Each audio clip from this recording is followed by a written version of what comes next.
welcome to today's Lad Review. Today we are doing Quincy. Quincy? What, the program from the 80s, like this? No, not that Quincy. Quincy Jones, the amazing musician, has a documentary on Netflix at the moment which has followed him for a few years, and you get a great insight into where he's at now, and obviously it goes back and shows you a lot about his history and where he started and so on and so forth. Pretty much in a nutshell, that's what it is. But one of the greatest quotes I've ever heard, which is what starts the documentary, is you cannot live without water or music. For me, someone who does have mental health issues, hashtag it's okay to not be okay, I personally can't live without music. Music is the food for my soul to kind of get it back on track, to help it lament whatever. You know, through the difficult times, music has helped me many, many times, and that then, from that point on, had me hooked into this documentary. So, Quincy, 3,000 songs, 300 albums, 51 film and TV scores, 79 Emmy nominations, 27 wins. He's an EGOT. He's got the best-selling single of all time, the best-selling album of all time. He's got 7 kids, 6 grandkids, and a great-grandchild. The guy's been busy! Well done for remembering all that. First time as well, mate. Boosted it. What a guy. He'll admit he wasn't the best husband to his 2 or 3, maybe 4 wives. I lost count in the end. But he does acknowledge it. And there are times throughout his life when he tried to rectify that and, you know, did probably make amends. I don't know. I'm not his kids. It's hard for me to judge. But the key to this, another main reason why I haven't had kids myself really, is if you're going to make it in the industry... You don't make it in the industry. The word is yet you're looking for, dickhead. Yet! Anyway, to make it in the industry, it's got to be all about dedication, career, focus. It was interesting hearing Lily Allen speak on the radio recently, or was it the TV? I think it was actually TV. And they were saying to her, because your mum was away a lot, how was that? And she's like, as a child, it was very hard to, for my mum to be away working all the time. As a single mum, the mum had a very high-powered job in the film industry, and actually, she could then provide for her children, and now can provide for them even more so. It's a difficult balance to find as a parent. Do you get the money to pay the bills and pay their bills in the future as an adult, or do you risk losing that time with your child? That was one of the most intriguing things I got from this documentary, was that actually parenthood as a celebrity is hard, but as someone like him who works as hard as he did, and to some extent still does, even at 85, you have to obviously weigh up the bigger picture in a lot of these cases. So very interesting documentary. Obviously it documents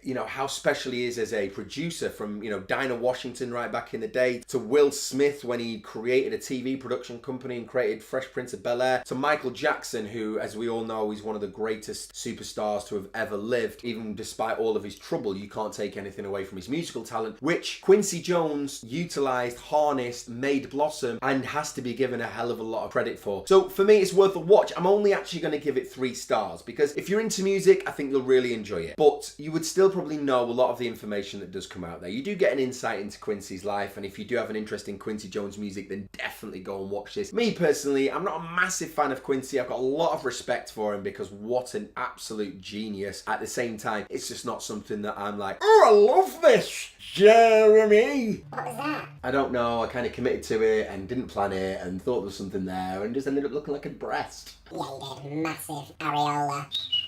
Nobody's nipple moves and whistles.